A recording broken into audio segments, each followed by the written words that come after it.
Dr. Cran Lucas from LSU Shreveport is here to talk Eclipse. Hey, Dr. Cran, how are you this morning? I'm doing just fine. I'm just psyched to see the eclipse later this morning. Well, here's my first question, okay? When Erin falls asleep and naps through the eclipse today, how long is it going to be before until she can see another one?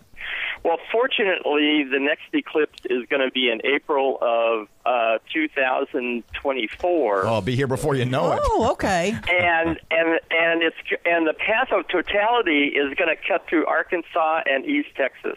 Oh, so we might actually get to see that one even better. That's going to be exciting since totality today, of course, cuts across from Oregon, across the Midwest to South Carolina. So for anybody who's not, up north right now, you've got a better shot at it in 7 years. So, okay, does it happen every 7 years? How often does an eclipse happen? Well, eclipses happen all the time around the globe. Sometimes they're partial eclipses like what we will see here in Shreveport later this morning. Sometimes they're total eclipses if you happen to be in the right location. But it's been, a few decades since the last eclipse cut across the U.S., and it's been 99 years since we've had an eclipse that has gone coast to coast across the U.S. They tend to be kind of rare at any given locality. Okay, Doc, where does an astronomer watch the eclipse? Where will you be to watch this, and can I come hang with you? Patio. Oh. I have my own personal telescope with a solar filter, so I'm going to be set up watching it myself. I know a lot of people around town were able to get solar glasses so they can just watch it naked eye. But about solar glasses, you have to be careful and make sure that they're actually the proper glasses. Sometimes some people have been selling things that are not adequately protected. I mean, they're frauds, yeah. I think the as you called it, the degree of totality, percentage of totality for Shreveport, Bossier City, the Arklatex, I think is about 78%. That being that's correct, and that's actually going to make for a really nice partial eclipse. That's actually pretty decent. So, but 20% of the sun is uncovered. That's still going to be pretty bright around here, assuming we have clear skies, right? Yes, that's correct. You really won't see a significant amount of darkening as you would, of course, if you were in the path of totality. Okay, people that are listening to you are thinking, I'm gonna be able to step out for lunch and maybe I'll watch it.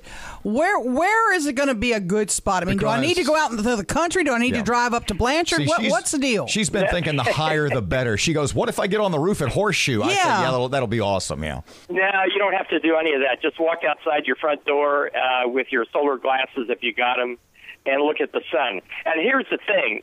If you don't have solar glasses, if you don't have a telescope with a solar filter, what you can do is make a pinhole camera. You take a sheet of paper, punch a little pinhole in it, and project the image of the sun on another sheet of paper. There are going to be those who are going to go, I'm just going to look at it with the naked eye. How dangerous is? I mean, we did it when we were kids, and I'm okay. Well, I have glasses on, but I mean, what length of time is it going to do damage? Well, the point is that you should never stare at the sun naked eye. You should never look at the sun through binoculars or any other optical instrument without special solar filters. Now, if you just look up at the sun, I think it's probably hard for anybody to stare at the sun. But here's the thing. The sunlight has a lot of ultraviolet light in it, and that can damage the retina of the eye.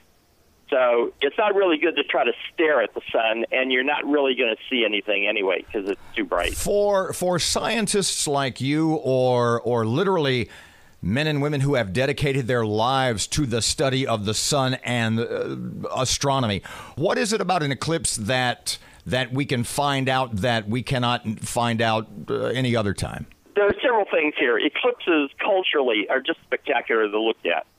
And there's, of course, a long history of humans observing eclipses throughout our history. But from a scientific standpoint, when the moon passes in front of the sun for a total eclipse, it's going to blot out just about all of the light from the sun. What you cannot see at other times is the outer part of the sun's atmosphere that we call the corona.